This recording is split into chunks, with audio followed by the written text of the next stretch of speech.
I've got 5 monsters and 5 adventure hooks, and all you need is this one book. So if you want to learn more, stay tuned to Game On.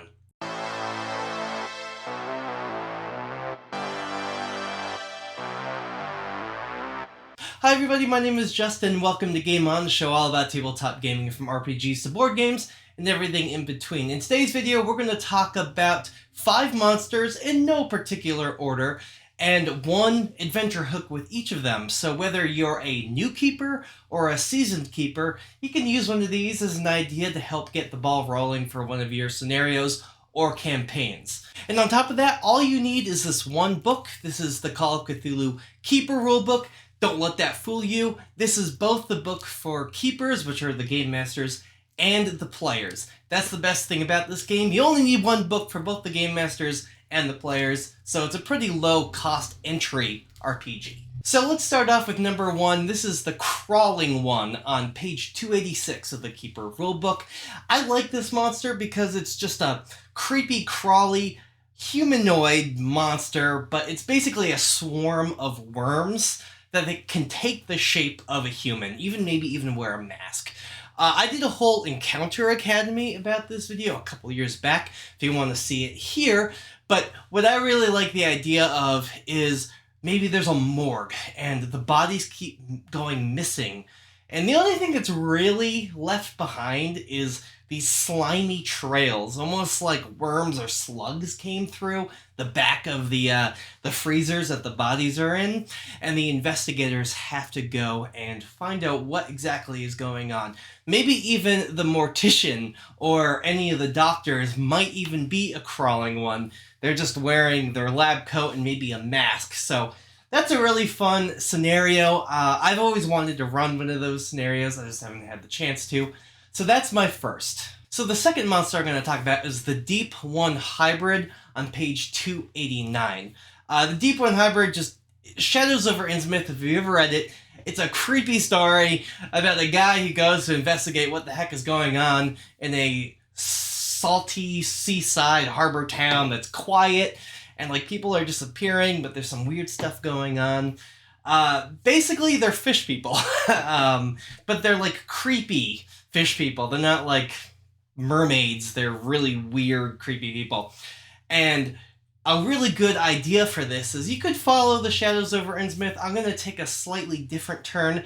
The investigators do go to a seaside town, but the mayor or the constabulary has asked for help on the disappearance of people. People are just disappearing and they can't quite figure out why, so they need some help from private investigators.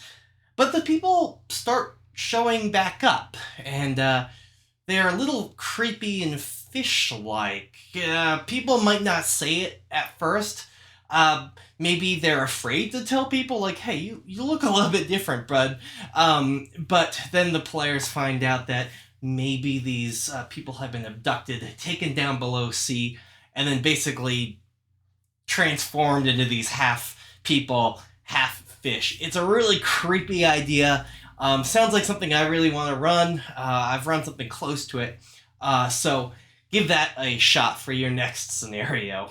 The next monster is the Ghoul on page 295. So the cool thing about ghouls, and I don't want to give too much away because ghouls are actually used in another scenario that's kind of like a aha, gotcha monster, is that they're undead, but they're like intelligent undead. So they can talk, they can understand, they even remember their past lives. And that subverts expectation, because most people think an undead is just a shambling mound person, dead, rotten, composing body, where instead these people are, well, they're basically people that look like zombies, or kind of a variation of zombies.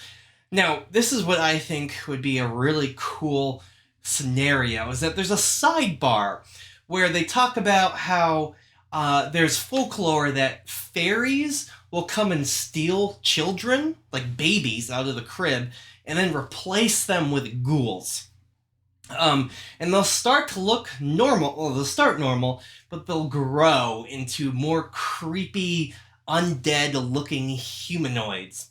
And does that not sound like a really cool scenario for investigators to be like, why are all these babies in this hospital ward, like this maternity ward? They're all growing up to look weird. So maybe they have to figure out, maybe they have to go to the Dreamlands or the Feywild and try to stop the fairies from abducting these poor kids and turning them into fairies or witches or other nefarious creatures. So the fourth creature is a pretty prominent Lovecraftian monster, and that is the Mi-Go. Very creepy. I always describe them as like a space fly, but there's other ways to describe them. They're basically grotesque flying sacks of meat with like proboscis and claws. Really creepy. They're featured prominently in a lot of games, especially the Fantasy Flight, Call of Cthulhu, Arkham Files series. They're really cool, creepy monsters that come from Pluto and other planets. But what's really creepy about them is that they suck out your brain, put them in a jar, and then take you wherever they want to take you, and you don't really have much say in it. And what's creepy is that it keeps you alive and you're conscious for the whole thing. So a really interesting scenario for this would be if there is some sort of asylum, convalarium, insane asylum, whatever you want to call it. If you want to stay politically correct, it's a mental hospital. Basically the patients are losing their minds, but like literally. I think it would be cool if the Mi-Go, you can do this, you can give them whatever you want to give them here, but some sort of artifact. There's a whole bunch of spells and really cool alien technology that's in this book, and you can make the people living, maybe for like a day or two, and then like maybe the top of their cranium just falls off. And the doctors and the nurses are like, they have literally lost their minds. And it's up to you. Like that would be funny. Like if the investigators read that in the newspaper, it's like, you know, patients in the mental hospital lose their minds. It's like, of course they're in the mental hospital. But no, they've literally had their minds stolen, their brains stolen. And the investigators have to figure out in a very clandestine and hush, we're going to pay you a lot to not say anything way to figure out what the heck is going on. So that's a really cool scenario. If any of you run that, let me know in the comments. So before we get to our fifth monster, I'm just going to ask that you hit that like button and subscribe if you haven't already. We do a lot of Call of Cthulhu content. It's my favorite game. And let us know in the comments if you're going to use any of these monsters or any of the plot hooks that I have suggested to you guys.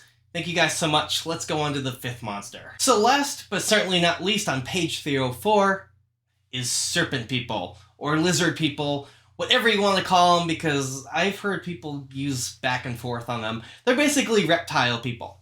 And there's a couple of scenarios, like a transatlantic crossing, where the Lizard People and the Serpent People do some very nasty things to humans, including basically swallowing them whole, like you would think an anaconda or a boa constrictor would do. But not only that, on pages 270 and 274, there's things called magic artifacts called Domination Serum, where basically you can control the minds of somebody, or the Stasis Cube.